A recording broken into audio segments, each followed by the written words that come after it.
In this video, we're going to be looking at the driver swing, the fairway wood swing, and an iron swing to understand the differences between them and how you can implement any changes into your own game.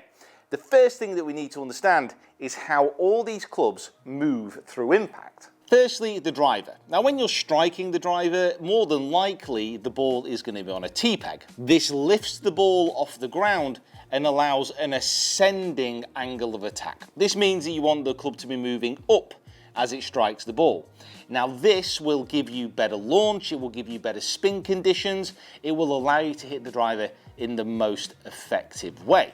Now, if we switch that over to an iron, the ball is likely to be on the ground. And even if it is on a tee peg, it's going to be off a small tee. Because this club is a very different design than the driver. And with the irons, we want the club to be moving downwards, hitting the ball first and then the turf. And lastly, the fairway wood. Now, this is a strange club in many respects because ideally, we want this to be somewhere in between. Slightly downward or level with the strike is absolutely ideal. Because all those things will help with launch and they'll help with spin, but they're not absolutely essential. With driver, for example, even though you will tend to get better numbers and better launch conditions if you strike up on the ball, if you strike slightly down, there are players like Brooks Koepka, for example, who strikes down on his driver and still gets very, very good results. So it's not an absolute, but for most people, those are the rules that you want to be following. So we're going to be looking at the iron swing first of all, but if you haven't already, please subscribe to the Swing Quest channel. We are almost at 100,000 subscribers and it'll be great to get to that milestone here on YouTube. So on to the irons, and the first place that we're going to start is the stance and the stance width, and also how that relates to ball position. Now I've got 3 irons here, an 8, a 6 and a 4. Now I would judge those as a short, a mid and a long iron, and that's very much based on the overall length of the club. Now what I would tend to do is group irons into those categories and sort my feet out, my stance, around what those clubs are. So for a short iron, we generally want those in the middle of the stance. So if I'm setting up with my 8 iron, I will take a little step to the left and a little step to the right, and that's going to put the ball position pretty much bang in the center of my stance. With a 6 iron, I'm going to take a little step to the left and I'm going to take a slightly bigger step to the right. Now that puts the ball position just forward of center in my stance. And as you can imagine, what's going to happen with my 4 iron, I'm going to take a little step to the left and an even bigger one to the right. Now that puts the ball position even slightly further forward in the stance. Now the reason for that is with an 8 iron, you have more loft and it's shorter in length. With a 6 iron, you have a little bit less loft, but more length. With a 4 iron, you have no loft. Less loft and again, a longer length. So moving the ball position further up in the stance, that allows you to launch that ball a little bit higher in the air. It will decrease the angle of attack usually, but you still want to be striking down with every iron, and this is why. One thing to bear in mind with iron lengths, so posture-wise, is going to be generally quite similar. You're going to be slightly tilted over, tilted from the hips, that knee flex, that nice strong position. As you get set up with an 8 iron, you want about a hand's width in between the legs and the hands. You just want to be able to maneuver your hand like so. Now, if I keep the same position and pop a 4 iron in, obviously you can see that this gap is reduced. So you want to move slightly further away from the ball. Because it's through doing that that you can create the best impact positions and the best ball flies. Now, striking an iron ball first and then turf is all about controlling low point. So as I swing a club around my body, it forms a rough circular pattern. It's not exactly this, but this is a great way to elucidate the point. And if I was to swing around my center, the bottom of the circle is going to bottom out at the ball. Now that would be a clean sweeping contact. If I want to strike the ball first and then the turf, I want this circle to be bottoming out just after the ball. Therefore, I would hit the ball first and then I would strike the turf. So you can think of your swing center as the middle of your chest, your sternum. It's actually slightly here, but we'll just think of it as the center of the chest. As you strike the golf ball, if you can cover the ball with your chest and get the center just ahead, that should mean that the low point will bottom out after the ball. Now, to get the sensation of what this will be like, if you get yourself set up, so I've got a 7-iron here, I would class this as a mid-iron. So I'm going to pop the club behind the ball, feet together, take a little step, slightly bigger step, so the ball position is just forward of center.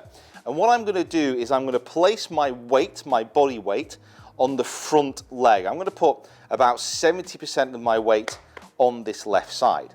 Then I'm going to get set up to the ball as usual, and I'm just going to focus on keeping my chest ahead of the ball for this swing. So it's a real exaggeration, pushing the weight forward, swing it back and through, but just keep the weight forward and the chest ahead of the ball.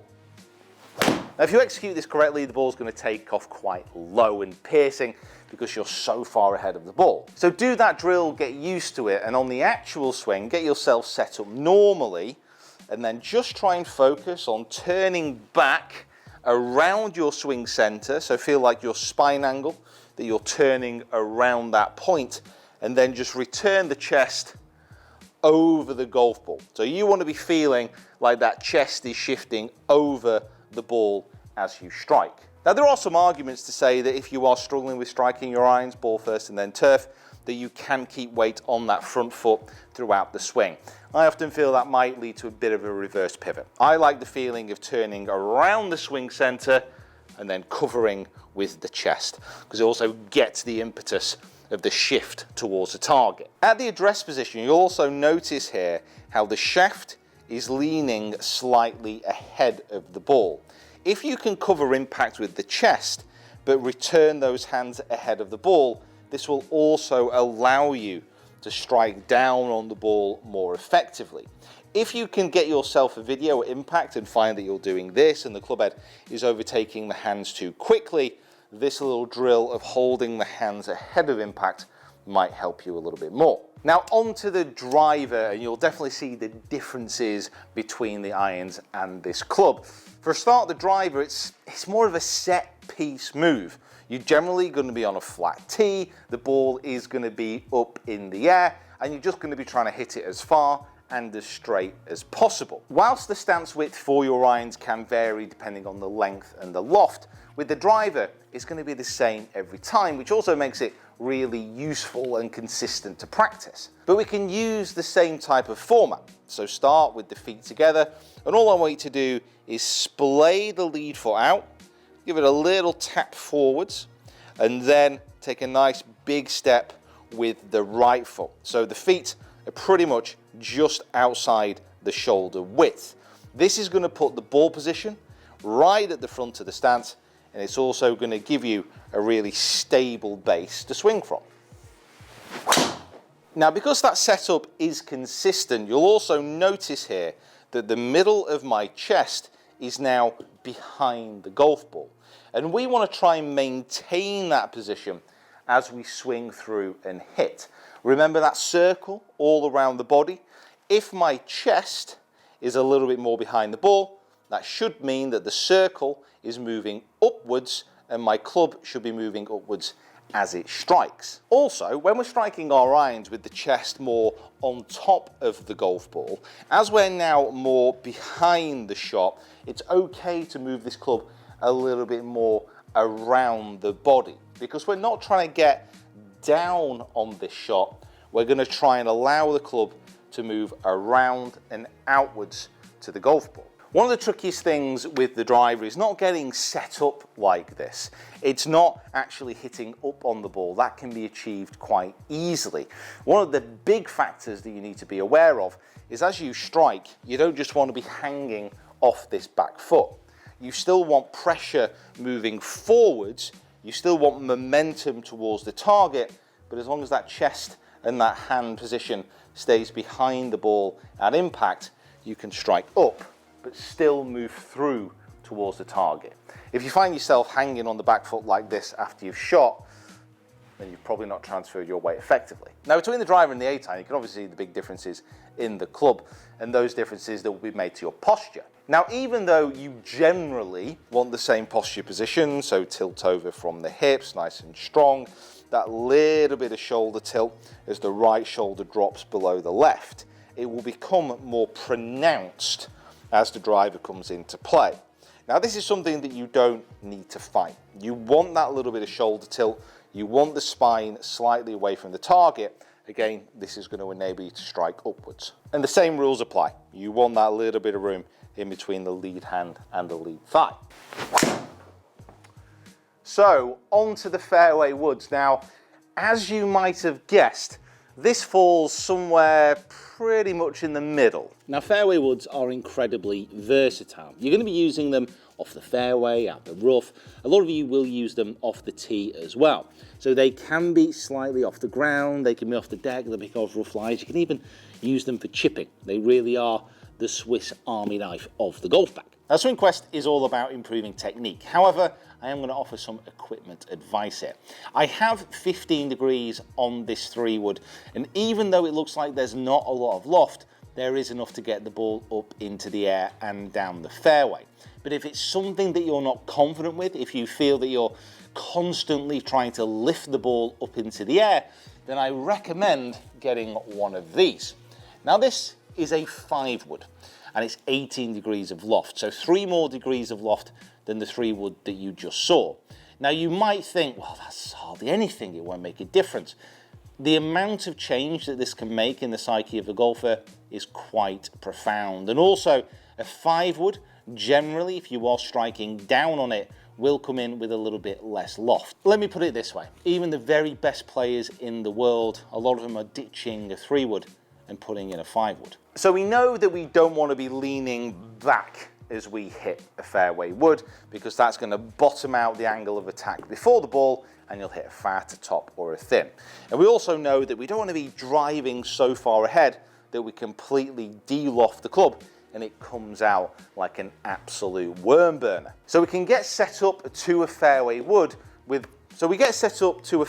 using exactly the same routine that we've been using, just slightly modified. So I'm going to take a tiny step with the left foot. I'm going to take a bigger step with the right.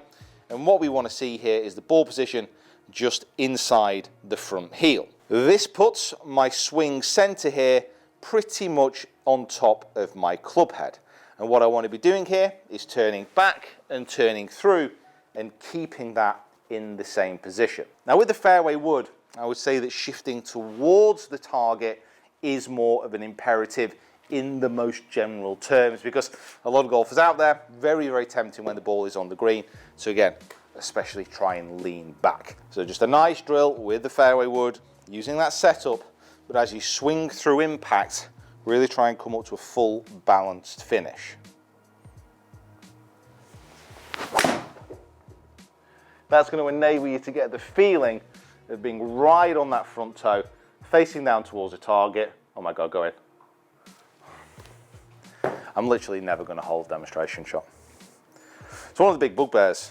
Like, I live such a blessed life, but I just don't think it's going to happen. Right, guys, a huge thank you for watching. If you want to continue your swing quest, check out these videos here.